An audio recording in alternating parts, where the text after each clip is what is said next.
Sharks aren't real. People from Idaho no longer exist to me. The Oregon Trail is a conspiracy theory.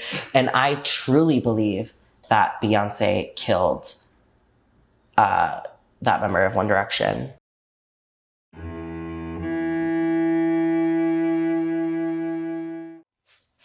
What's your name and where are you from? My name is Natalie Thompson, and I am from Portage, Michigan. I'm about to be 21. Holla.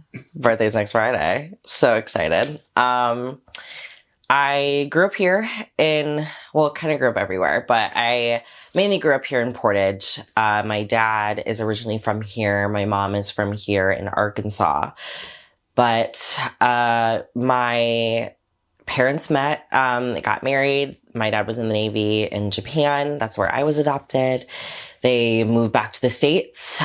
We lived in Vicksburg for a couple years. I moved schools a lot. I think I changed schools every year up until middle school. So I went to a random first grade school, different second grade, different third grade, on and on. But we moved around a lot. My parents got divorced when I was 8. My dad was living with my grandparents in Portage. He was getting his PhD from Western. And my mom had moved to Lawton, Michigan, because at the time my grandma lived in Paw Paw. And so we were like, this is great. And it was that way for up until I was about like 17 or 18. And my dad got remarried, and that was a whole thing. My dad got remarried. We moved kind of farther into Portage, kind of like on the border between like Portage and Schoolcraft. And then eventually they kind of, we found our forever home. My mom lives here in Kalamazoo now, which is super cool. Love you, mommy. Love you, dad. But, I had a fairly rough childhood. My mom was addicted to opioids when I was a kid, had a bit of a drinking problem. So I grew up fairly quickly. I like to tell people I kind of lived on kind of both sides of the spectrum. My mom was homeless for a while, so we were homeless for like 2 months. But my dad's a doctor and my stepmom works for the Department of Defense. So, I would kind of bounce back and forth between, like really roughing it and then being like fairly well off, which I'm so grateful for. I think it gives me a lot of perspective on a lot of different people's situations. 'Cause you never know, like, me as a kid, if you looked at me as a kid, you would never know that any of that was going on. You would just assume I was just some happy kid with a loving family who never had any issues. But that takes a toll on a kid, it being 8 years old and like having to grow up fairly quickly and having to kind of realize like what the real world is and how to navigate that, not really having an adult to be like, this is how this works and this is how it goes, was a lot. It was a lot for me as a kid, but I take the power back by being like, it has turned me into who I am today, and who I am, I love. And with the experiences I've had, I feel like I can touch a lot more people than if I kind of decided to ignore it or hate that part of my life. I grew up very religious. My mom's side of the family, are from Arkansas, so there's a little Southern in there, a little Southern grits. But my family are Southern Baptists. So if you know anything about Southern Baptists, use Google. There's probably plenty of pictures and articles that'll tell you exactly who those people are. But, a quick rundown. Baptists are very, the way they, preach, the Lord is through the fear of God, in order to get into the gates of heaven, the Bible is their law book. They follow that very specifically, in detail. And so growing up very religious. I was going to church every Sunday. You know, my family was very involved in my church. My great grandpa had founded the church. My dad was on the praise team. You know, my whole family made up the praise team. So I was raised around music and religion for a big, big chunk of my life. And, you know, getting into kind of 5th grade and 6th grade, you know, you kind of start to like discover things about yourself. And that wasn't really a huge topic we really ever talked about.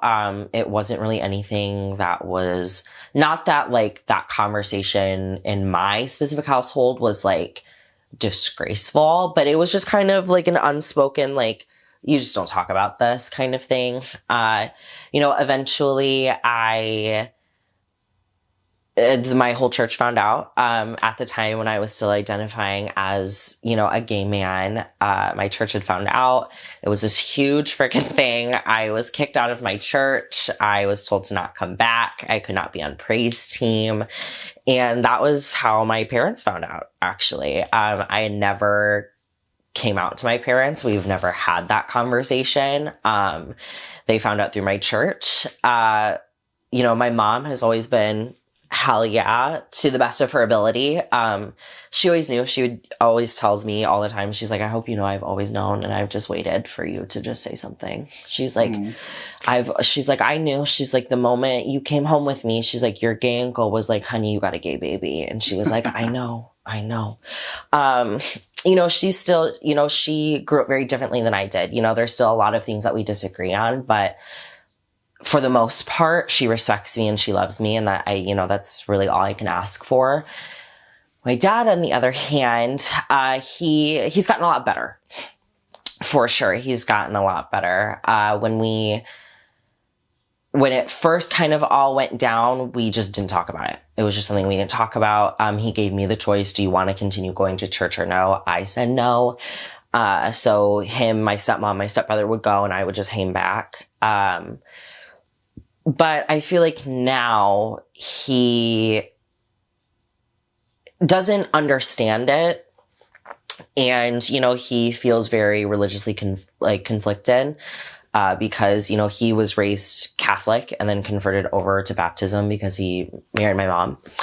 And so for him, he's a very logical thinker. You know, having religion for him is his way of being able to make decisions. And me being his first child and, you know, at that time coming out as a gay man and now being a trans woman, he doesn't really know what to do with that because, you know, the Bible says one thing, but he is a father, you know, he feels a different kind of way because I'm his child. It's still, you know, it's still a topic we really don't talk about, but he definitely respects me. He definitely loves me. And that is something that will not change. And he's made that very clear with me. You know, that won't ever change, even if he may not fully support it or fully understand it. At the end of the day, he was given a job by God, and he, you know, he has told me, you know, my job is unfinished until I die. You know, he was like, and my job was to love you and give you a home and give you every opportunity under the sun. He was like, and I will do that until he calls me home. So, you know, I'm very fortunate to have parents who, even though growing up very religious, can kind of look past that. You know, I've met a lot of people who don't have that, who, you know, either their parents don't talk to them or they don't have a great relationship with their parents. And I am just so beyond grateful to have what I have. Coming out as trans wasn't a shock either. I think my friends, my family, my parents, they all were like, we kind of saw it coming. Again, it was just kind of those things we were waiting for you to kind of just be like, oh, by the way. So I get this question a lot, like, oh my gosh, when did you transition? You look so good. When did you transition? You passed very well. When did you transition? And it's kind of a hard question to answer because I never really like transitioned to like what like the book definition of transitioning from male to female is. It was just always been there. And I think it really took me graduating high school and going to college to realize like, this is who I am and being comfortable with this being who I am. Literally the only thing that's changed about me is I grew my hair out. Other than that, like, this has always been what I do and who I am. Another thing that I think I get next to that question is, oh, like, did you get the surgeries? Like, are you on hormones? And my answer to them always is, God blessed me with, he got me halfway there and then said, you can spend thousands of dollars to get the rest of the way, but I'll get you halfway there. Which is another thing I'm very grateful for. I am 5'2".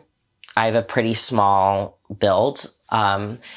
Something similar to kind of what the average like Asian woman's build kind of is. I have a very round face, which is, to the eye psychologically is related to femininity, is related to women. I don't have very sharp facial features. I don't have like a strong, brow bone like most men do, or a sharp jawline. I don't have a visible Adam's apple. So I'm very blessed that this is, without any medical information, this is where I'm at. But, I think with the way the world is going, it makes me even more grateful that I have that. There are a lot of conversations that are happening within our government and just within our communities that are proposing that, those kinds of things should not be available, or that we are not deserving of having that available. And which is unfortunate. It's unfortunate that this is the world that we live in, and this is the world that I kind of have to walk through. Being a passing woman, I feel like even, especially now, passing politics are very, very loud. Especially with social media being such a big thing, and a lot of trans women and men finding their voices on social media and getting that following. And, there's a lot of people who want to talk about passing. And as someone who does pass, and I pass fairly well, I get a lot of backlash from my community, which is super surprising. You would think you wouldn't, but I get just a lot of comments about like, oh, your life must be so easy because you pass. You must be able to do anything because you pass. And this part of that is true. Part of that is, I'm probably welcomed in certain spaces that maybe some people aren't. When people look at me and you aren't talking to me, the first thing people usually think is, oh, that's a girl, so those are things that I'm grateful for. But it makes you feel a little guilty when your own community is like, you should feel ashamed for like being that way. 'Cause I can't help this. I was just given this. I can't fix this, but passing actually is, I feel like, a lot harder than anything, because I'm having to have this conversation all the time. People don't know when they first look at me. And a lot of people, when they talk to me, don't either. And having, especially when it comes to like more intimate, romantic situations, like I have to have this conversation a lot. Majority of the people that I attract are like cis straight identifying men, because they think I am a cis straight identifying woman. And so having this conversation all the time is exhausting. And I don't think that's something that people really talk about, being a passing woman and having, when the world perceives you as like what some people just dream of being perceived, it comes with a lot of other things. It comes with a lot of feeling guilty, feeling like you're lying, feeling comfortable in certain women's spaces, but also feeling out of body, like I shouldn't be here because the rest of my community can't be here. And, that's something that I've kind of had to learn to just be like, it's okay that I pass, and it's okay that this is how my life is going, but still having empathy and sympathy for those people who are still fighting to get to where I'm at. I do feel guilty sometimes, not having to spend money on hormones to get to where I'm at, and not having surgery to get to where I'm at, and just being surrounded by people who support me being where I'm at, and having the world perceive me how I want to be perceived. I still have empathy for those people who are still fighting to get here, because I want the rest of my community to be where I'm at, or even more than where I'm at. There are still some places that I probably wouldn't be welcomed into. So I try to use my passability to kind of open the world for other people. I'm just a girl. I'm just a girl who likes to sit in her bed with her cat and watch the Kardashians. Like, there's really nothing different about me. I'm just a person, But that's the whole trans thing. And my family, love you, mom, love you, dad. Just being a trans adult. For me specifically, it's really not been that difficult, minus dating, but boys suck anyways. So, I have an amazing job that is, very LGBT friendly, and I'm surrounded by coworkers who are very LGBT friendly. My customer base are super cool people, and I have some amazing friends, some beautiful, amazing, incredible friends, that love to support me and love to be there for me. And it's so amazing. It's so amazing to have those people and to look to your left and your right and know that you're surrounded by like powerful, righteous, and like courageous people. I don't think there's really anything that's more inspiring than surrounding yourself with people who take a stand and fight, but also like are just there. Some people just need people who are there. And I am so grateful to have that kind of space around me. Do you still consider yourself to be religious? Religion has, obviously been a journey for me. And, I do believe in God, and I do consider I believe that I believe in God.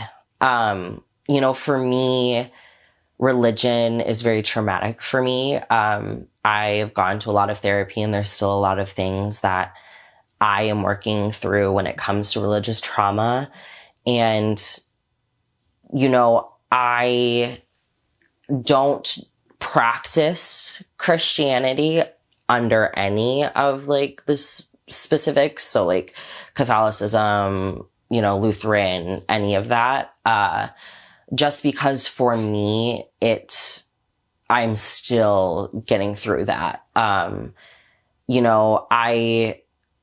Right now in this moment, I still have very strong feelings towards the church, Baptist specifically. And right now, I don't think there will ever be a time in which I will step foot in a church again. My dad has brought it up about, wanting to go to another church that supports this, which I'm so glad that's, something that he would be willing to do. But unfortunately, with that religious trauma, my dad is part of that. When my church found out, I was at a church camp, and not to like out anybody in, this story, but let's just say there was another person in my youth group who was a good friend of mine, who I confided in about my sexuality, who had told the camp that was owned by my church. And I, had wrote a letter I was told I had to write a letter of apology to the camp and to my church. After we had gotten back, my pastor had a conversation with me, and I basically told me, that doesn't follow our mission statement at the camp or at our church. Unfortunately, you can no longer be in praise team. I don't want people looking up to you if you obviously don't follow this major part of what our religion is. And my dad apparently had a separate conversation with him outside of my knowledge. And I guess they like shook hands, fist bumped, and like kicked the shit together. You know, having that and having to recognize, you know, you're at the time, you know, I was like 11, 12 maybe. And your parent, somebody who you believe like is going to have your back all the time, basically just kind of be like, he didn't go about it the right way, but he's not wrong, was a lot for me. And that, you know, that's still something that me and him disagree on to this day. And I've just kind of chose to just lay it to rest because we will never agree on that. My mom about burnt the church down. As much as my mom loves Jesus, she was like, ain't nobody messing with my kid. I remember I like was leaving that meeting and I called her and she was like, do you want me to ring the bell, a gun? Like, do you want me to just scream at people? My mom hates that man and she doesn't hate a lot of people. She hates that man. But, no, I don't consider myself religious in what people who are religious would consider religious. I do believe in God, but I don't practice. Hi guys, my name is Robert and I am the creator behind Human Unfiltered. I just wanted to take a quick second to say thank you for watching my video. I hope you're enjoying it and to tell you about 2 ways that you can support this project. The first is through a membership to my YouTube channel. Members get access to all of the photos that I take during the interview and after the interview, as well as some cool custom emojis that you can leave down in the comments. And the second way you can support my project is to buy merch like this, Human Unfiltered. It currently comes in 3 colors, black, mustard, and brick. And you can click on the link below to get yourself one of these pretty cool shirts. Thank you, and I'll return you to the video. Let's get pretty, you guys. Going in with the e.l.f. Power Grip Primer. We're double priming today because it's a hot day and it's Pride. Happy Pride, everyone. This is such a great day for us. June is the greatest month. Why? First off, it's Gemini season. Me. Second of all, my birthday. Me. Third of all, gay. Gay! Let's be gay. Everyone's a little gay. You know, I think everyone is just a little gay, and it's important to acknowledge that everyone's a little gay. Your mom's probably a little gay. Should ask your mom about it. She'll probably tell you. Beauty. Oh my gosh, beauty. People. Beauty to me. I like first discovered makeup in middle school, and this is such like a cliche like thing to say. I discovered it while doing theater. Because that's how everyone kind of discovers it. I had always kind of thought about getting into makeup, but I never really owned any or really like sought it out. And when I got into my first show I was actually in was Addams Family. I was in 8th grade. And oh my gosh, putting on that makeup, even though it was literally just white face paint and a whole bunch of black eyeliner, like, was just so, like, therapeutic to me. I think the process of putting on makeup is so therapeutic. The transformation is great. And especially being a trans woman, you know, I think there's a fine line between makeup being a tool and hiding behind the makeup. And that's kind of a relationship that I really had to really work on when I first, you know, fully started presenting as a woman was, you know, understanding that I'm a woman in and out of makeup, and I don't need makeup to convince anybody that I am a woman. You know, I live my truth and I know my truth, and I don't need to convince anyone else of that. But even to this day, like, makeup is still something that I have such a passion for, and it makes me feel good, but my one rule for makeup, and something that I really wish a lot of people would kind of follow in makeup, is I don't put on makeup for anyone but me, and I don't take my makeup off for anyone but me. And I think that's such an amazing rule to have to keep a healthy relationship with makeup, is not doing it for anyone else. No one can tell you how to beat a face, and no one can tell you to take it off.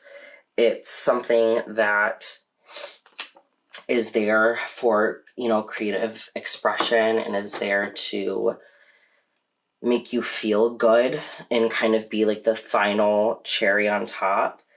And I really, really struggled with that for a very, very long time, of understanding that, makeup is a tool. Makeup is is a beautiful thing, and to not turn it into like a veil or like a mask.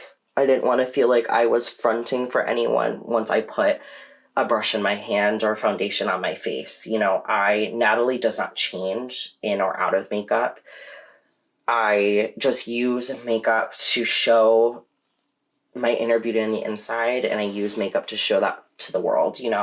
Obviously there's going to be moments where you put on makeup for other people, like in a very healthy manner. Like if you're going out with the girls, you're taking pictures for your wedding, for your birthday, those are healthy ways of doing your makeup. And I, have just tried really, really hard to keep it that way, and to really push myself to love what I have and love the beauty I already have, and using makeup to enhance that. Obviously I still contour my nose a little. I still throw on some highlight and some false lashes, but I don't ever, my goal when doing makeup, here's another thing, is I feel like a lot of people, in the beauty community, especially surrounding like trans women wearing makeup, because a lot of people do use makeup to feminize their face, which is great. Do what you gotta do. I support it. But I feel like a lot of people think that a lot of trans women use makeup in a dangerous way. And when I say that, like to like catfish, or like to get attention from, like, not necessarily like when I say the wrong people, I don't mean it like that, but like attention from like people who have made it very clear that they don't want to date a trans person. They use that to get some sort of thing out of them. Unfortunately, we do live on Earth, and there's always going to be people who use things in not so good ways. But again, I put on makeup for me. I put on makeup to feel my best, and to express myself through the art and creativity of applying makeup. It is such an art form, and it is such a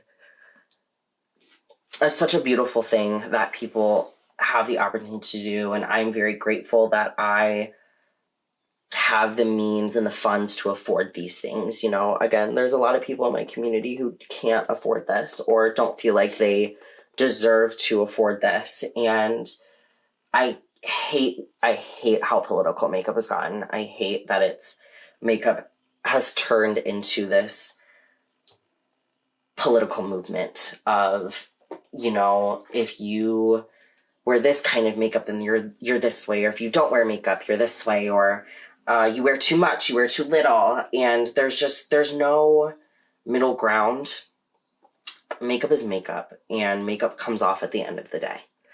Makeup always comes off at the end of the day, and the person on the inside does not change.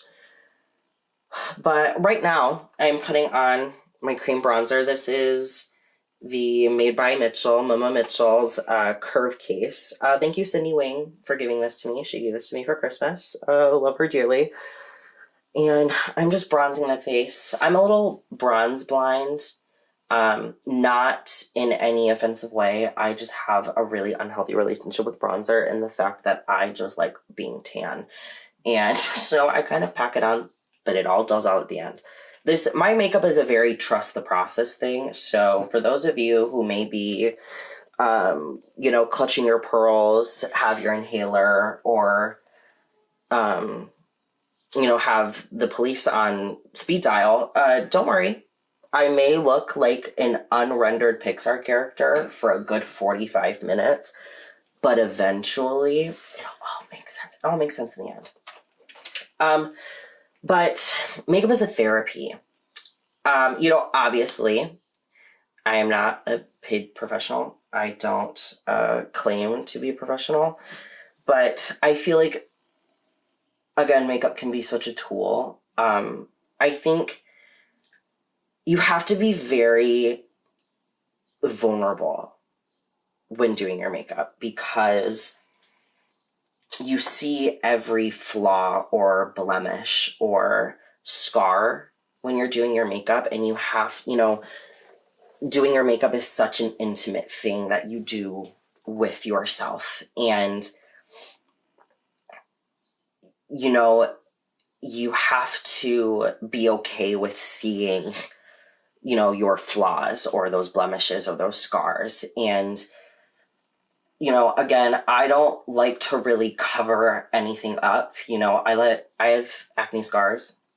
I don't have the greatest skin. I do take care of my skin, but, I have acne scars. I get blemishes, I get scratches that don't heal right. And my goal is to never, get rid of those things or not acknowledge those things. And I simply just... Sorry, when you're blending your concealer, I don't know why. It's like, once this goes under my eye, all thoughts leave my brain. What was it? I have ADHD, people. I lose my train of thought all the time. Oh, yeah, anyways. I don't really use makeup to cover anything up because I don't have anything to hide. I am beautiful with my acne scars and my acne and my textured skin and my oily skin and my dry skin and my unplugged unibrow that no one will ever see because I'm putting concealer on it. But, I am beautiful with all of these things, and I'm okay with having my flaws, and I'm okay with seeing them and acknowledging them. Because, again, I wipe this off at the end of the night. I take a makeup wipe, and this all goes away. And it always comes back to, you go to bed with your authentic self, and you wake up with your authentic self all the time. And if you are not comfortable with that, or are not in a spot where that is kind of something that, at this moment that you feel like you can handle, that is okay. And, there are so many tools and people and resources out there. The internet is freaking booming, people. We have the internet for a reason. There's so many things and people out there that you can talk to. But doing your makeup, you kind of have to be okay with going to bed without makeup on and waking up with it, because this is who you're going to be behind closed doors all the time. When I go outside, people see me with makeup on, and that's the only person they see.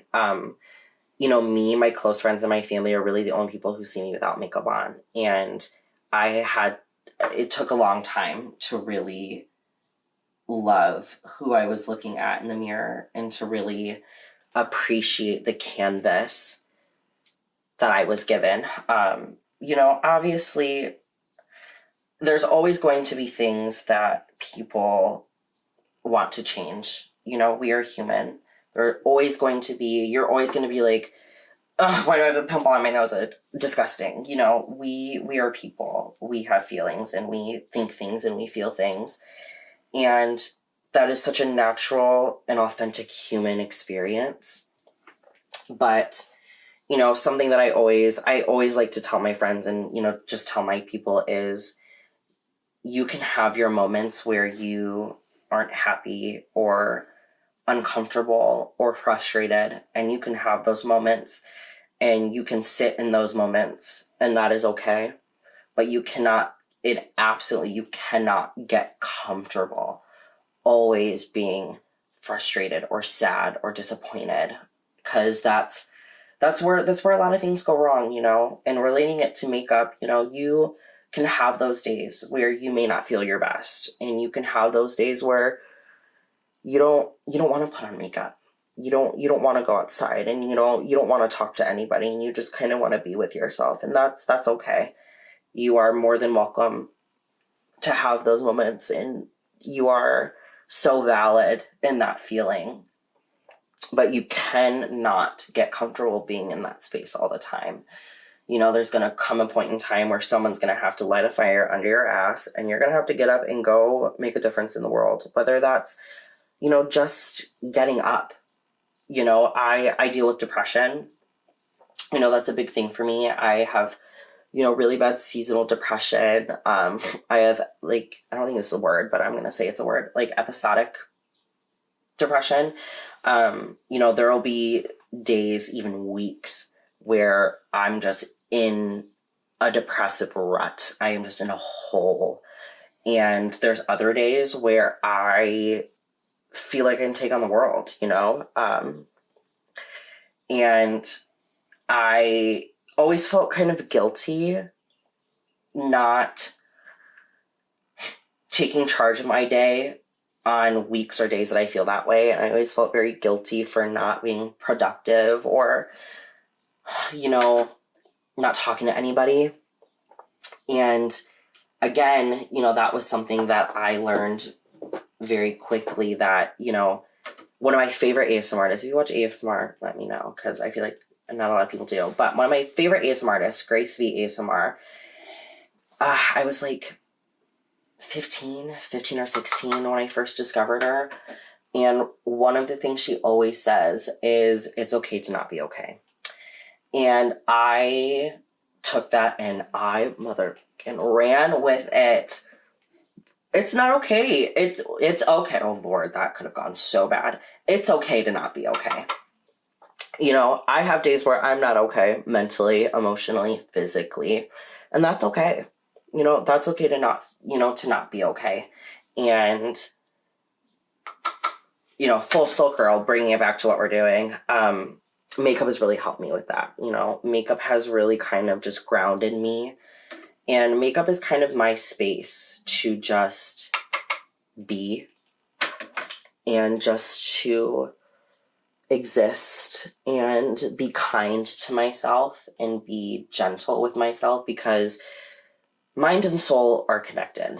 Mind, soul, and body are always connected. You have to be gentle with your mind, body, and soul. And once one of them disconnects, it's very hard to reconnect them. So I always, especially lately, I've been trying to be very kind with myself, especially when doing my makeup, being in this vulnerable space, looking in this mirror, putting, these products on. I try to always tell myself in my brain, you are beautiful, you are loved, with and without the makeup. Without concealer, I am still the baddest bitch on your screen, television, wherever you're watching this. I am still that bitch, with or without makeup. All jokes aside, makeup is so beautiful, and I love makeup, and I love people who do makeup and people who produce makeup and talk about makeup. A big shout out to my best friend Gracie, who's been my best friend since high school. She really pushed my passion for makeup, especially in high school. I always would kind of feel uncomfortable doing my makeup for school. I only really ever did it for theater, and I never really wore it out in public, at school, to Walmart, to the gas station for a slushie. Not once was there a drop of foundation on my face. But she always pushed me to just do it, because she was like, who cares? Who cares? Just do it. And I owe her that.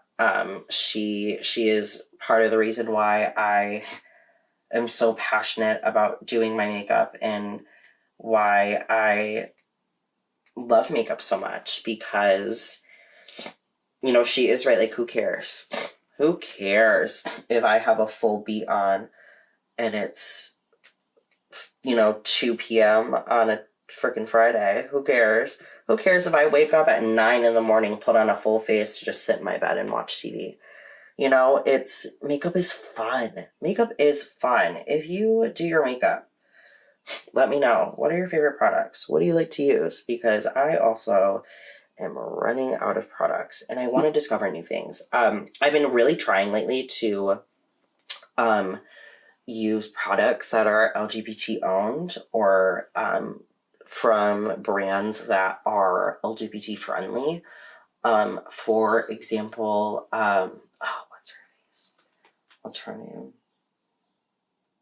I can't. Oh, Gigi Good. Do you all know who Gigi Good is? She's a freaking fashion designer. She's trans and a fashion designer, and she's gorgeous, and that's everything. And I love that. There's this girl, her name's Nikita, not Nikita Dragon. Let's not get it confused. Not her. We don't support the dragon. Her name's Nikita on TikTok. She's a trans model in New York City, and all she talks about is makeup and her relationship with makeup and how it's inspired life back into her. And I love watching her when I do my makeup. She's like super cool and super funny, and like, I want to be a doll like that. I want to eat like that. So I'm just gonna let this bake for a little bit, and then we will come back and we'll be putting on blush. Some very intense pink blush. It looks scary, but don't be scared of the blush, people. Don't be scared of the blush.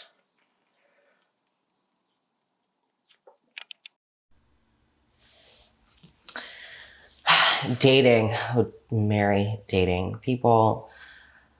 So dating as a trans person it can be difficult. I think there's a lot of trans people who prefer to date other trans people. There's a lot of trans people who prefer to date bisexual people. But there's a very small percentage of us who dating for me is kind of complicated because, like, I am a girl. Like, I want to date some, like, blue-collar construction, yeehaw, American flag wearing, like, cowboy. That will never freaking happen. But, like, you know, but dating can be hard.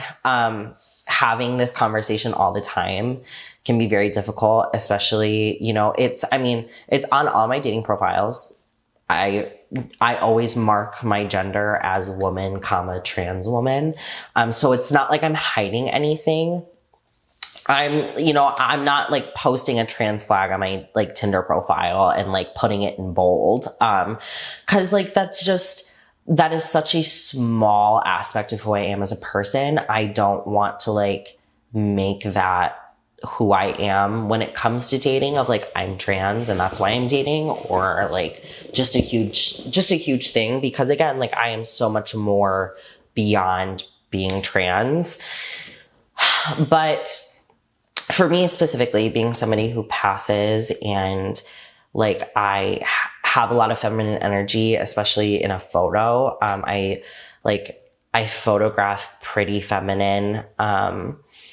And so for me, like, I attract a lot of like cis straight men. And, you know, I feel like there's a lot of people who aren't trans put a lot of like rules on like how you should go about dating as a trans person, which to me is so crazy. Like, you're not trans. Like, why do you dictate like how that process goes? I've heard a lot of like people say like, you should disclose that immediately. Like, first interaction, that should be something you talk about. And that's a loaded topic. There's a lot of questions, a lot of explaining, a lot of history, a lot of background.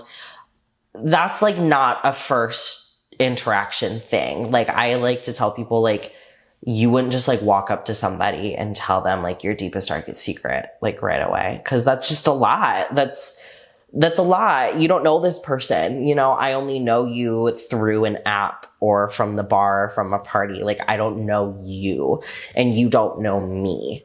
I'm not just gonna like share this information with you. And, you know, but when it does get to that point where, you know, that conversation needs to come up, because I do think it's our responsibility as trans people to disclose that on our terms. But I think it's important to disclose that because what I have found out is being trans, yes, it's, you know, it's about me, I'm trans, but like me being trans also affects other people. Like if I'm going on a date with somebody and it's like fourth, fifth date, like things are going pretty well. We're like, things are kind of starting to get a little serious. We're talking about like being exclusive or like going out more or just like stuff like that. That to me is when the conversation needs to happen, because as much as yes, that is like just a small aspect of who I am, that does define a lot of things for other people.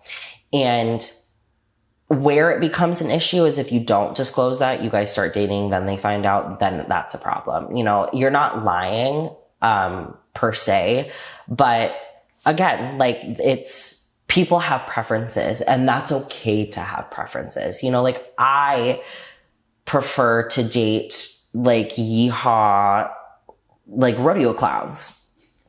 Other people prefer to date femboys. You know, so like it's a preference thing, and it's okay to like not want to date a trans person. Like that is fine.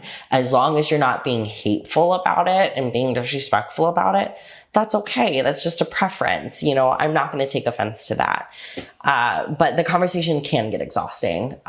They have a lot of questions, and you know, I answer those questions to how I see, you know, to how I feel comfortable, but also answer them enough to where they like can kind of paint a picture for themselves and decide what to do with that. You know, I'm not ashamed to have those conversations with people. You know, I am not afraid to have those conversations with people, but it's just not something that I feel obligated to talk about right away. And that's okay. You know, no one gets to tell me when to have that conversation. It is on no one else's time. As long as I'm not being disrespectful about withholding or disclosing that information, as long as I'm not being hateful or malicious or have malicious intent, I don't have to tell you right away. You know, I will tell you when I feel like that conversation is necessary. You know, I'm an adult. And there can be a level of fear with having that conversation with people. 100%. You know, I'm very confident in who I am and very confident in what I bring to the table and how I present. But there are people out in the world where for them, it's not just a, like, you're like, you know, they don't have a choice. There are people in the world who it is a safety thing, is a physical safety thing. And that is so sad. You know, to not feel like you can disclose that to people on your own terms, like you take that away from people. And I don't think people realize that or understand how deep that goes, that like that, you know, coming out is such a brave thing to do, and disclosing this information is such a brave thing to do. It takes a lot of guts and it takes a lot of heart, because you truly are just being 100% vulnerable. Like you truly are being like, this is how I live my life and how I present and like how I live.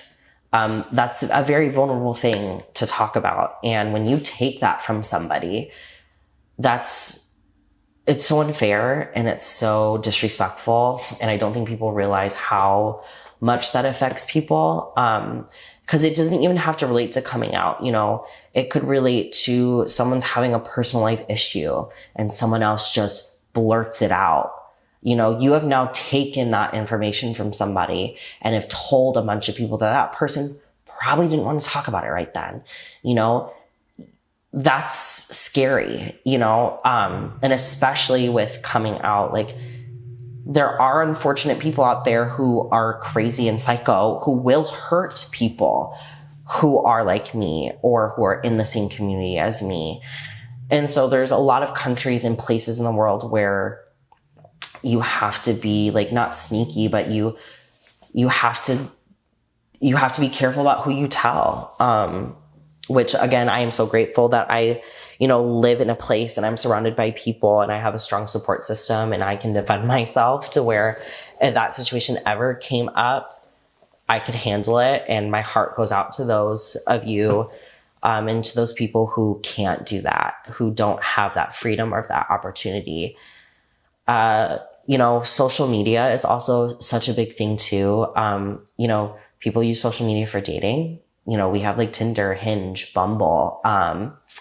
People meet people through Instagram, Snapchat, Instagram. Facebook does dating now, Facebook dating. There's so many ways to connect with so many people.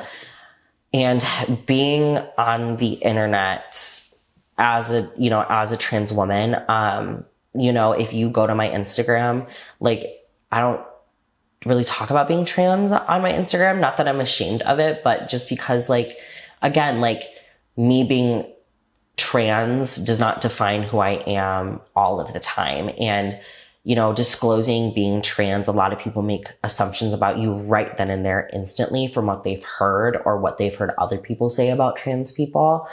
And like, my Instagram is like cute, girly, like pink, just like, I'm just a girl. Like, I'm just a girl. Like, that's all it is. There are plenty of people on social media who use their platform primarily to talk about being trans and trans issues. And that's great. And I love that they do that. That's just not what I use social media for. I like take cute pictures and I want to post them. But I personally have never experienced being backlashed on the internet for being trans. I think just because it's not something that I like really announce on, my platform. But there was an instance years ago. I had posted, the Trevor Project on Instagram had posted this thing. I think it was like Protect Trans Youth or something. And I had reposted it and put it on my Instagram story.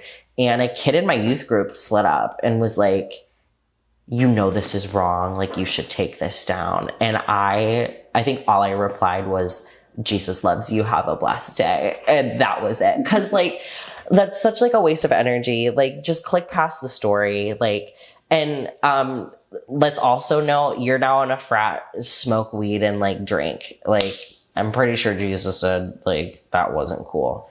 Now let's also PSA for everyone.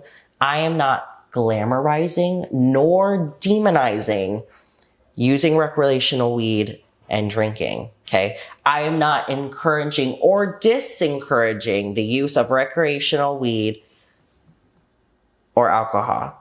Just be safe, make good choices, and don't do anything I wouldn't do. That's all I have to say. Because one of my favorite quotes from Trixie Mattel, if any of you know her, if Jesus can lead you to it, he can lead you through it. So do with that information as you will. Such a Trixie statement. It is, literally.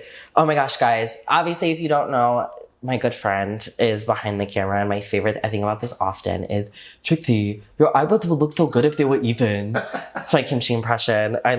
Kimchi, you're everything. But circling back to social media, yeah, I've never really received backlash on the internet other than like that one like stupid instance when I was like 15 with another 15-year-old child.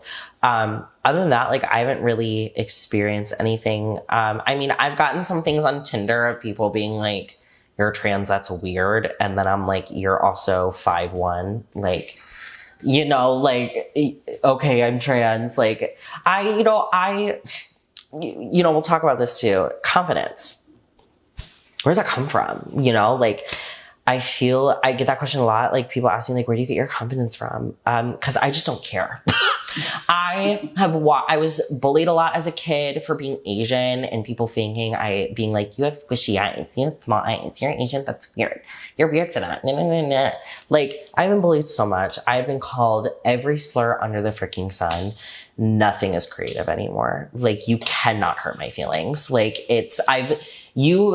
could insult me, and I could definitely on instant recall tell you about 10 different instances where I've heard that. Like, it's people on Tinder sometimes will like come at me for being trans, and I'm just like, okay, like, be mad about it. Like, why are you mad that I'm trans? Like, it doesn't have anything to do with it. Literally, like, just tell me you like me or whatever. Like, just tell me I'm pretty. Like, I know that's what you're thinking. But no, like, truly, like, why are you mad that I'm trans? Like, you live 84 miles away, Kevin. Like, you live in freaking, like, Middlebury, Indiana. Like, what are you gonna do? Like, chill. Spam me on Tinder all the time? Like, okay. But like, I mean, yeah, like I've had like issues on Tinder, but like, again, like I just don't care enough. Like, I'm here the same reason you're on here. And also, Sean, your bio says long-term relationship open to exploring monogamy and ethical non-monogamy. So make it make sense. The last thing you should be coming at me for is for being trans when your bio is confusing. So you know what? Being trans is confusing to people. Well, your bio is confusing me. So I guess we're in the same boat here.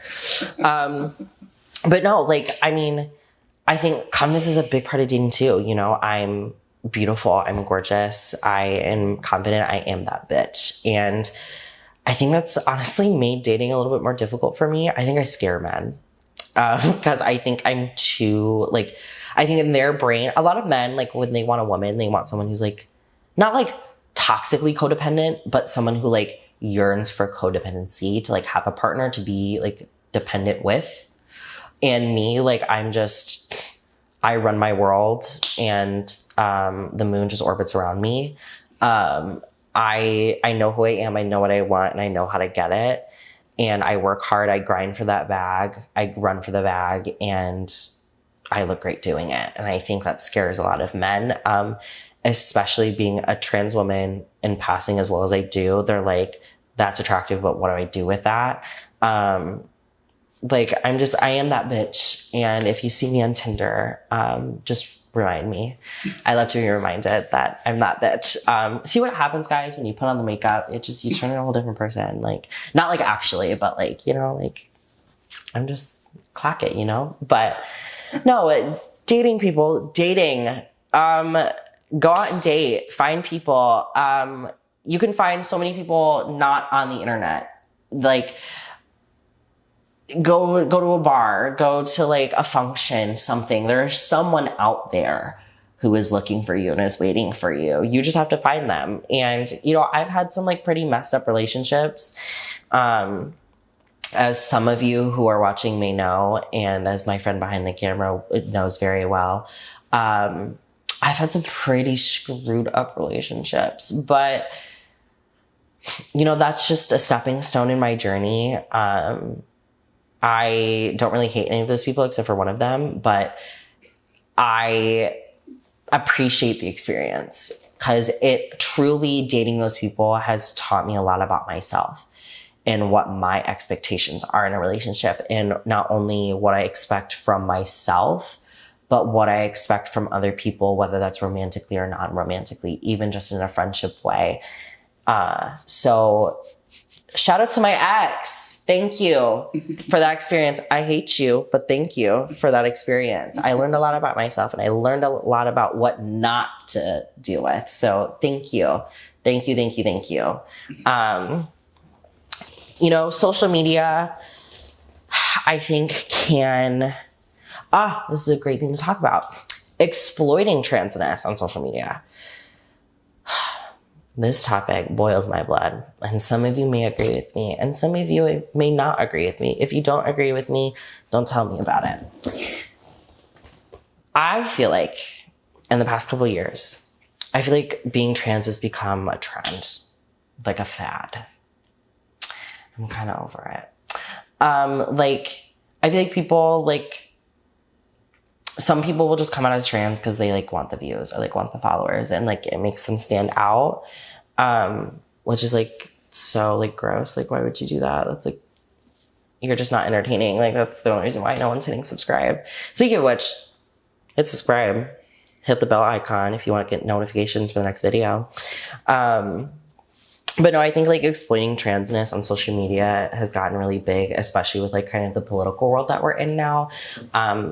Even just the conversation of being trans is very, very loud right now. As somebody who's going to school for law, my political stances on these things like differ from subject to subject. But at the end of the day, we're all people, we are all human beings. I pay taxes. I go to work. I come home to my cat. I wear clothes. I put on shoes. I shower. I brush my teeth. Damn, I wipe my ass just like you. Like, I don't know why everyone's so all up in everybody else's business of like, what you doing? Like, it's just let me live my life in peace, away from you, actually. Like, what makes you think I want to live near you, let alone around you? I'm going to live as far away from you as possible, Kevin in Middlebury, Indiana. Like, hello. But dating people, like, I'm trans, date me. Like, I'm trans, but I'm cool. I like pink. I play the cello. I have a ukulele. My cat's name is Purse Marie Pussy Willow Hilton. Like, why would you not want to meet her? I have a irrational fear of chickens. Chickens are terrifying. I hate the smell of fresh cut grass. It makes me nauseous. Sweating is gross. Don't do it. Sharks aren't real. People from Idaho no longer exist to me. The Oregon Trail is a conspiracy theory.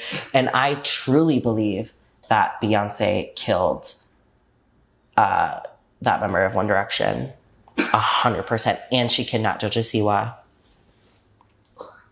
Jojo with the Bobo, baby. She kidnapped her. So, like, why would you not want to date that? I'm so interesting. Who gives a damn if I'm trans? Jojo Siwa, please. Well, thank you, Nat. This has been probably the most entertaining interview I've done. Of course. No problem. Thank you so much for having me. Any last thoughts? Love life, live life to the fullest. It's okay to not be okay. If no one's told you they're proud of you today, I am so very proud of you and I'm always thinking of you. Follow me on Instagram, NATITZ0613. There's really not much on there, but I might post today. And with that being said, thank you so much for coming. I love you guys so much.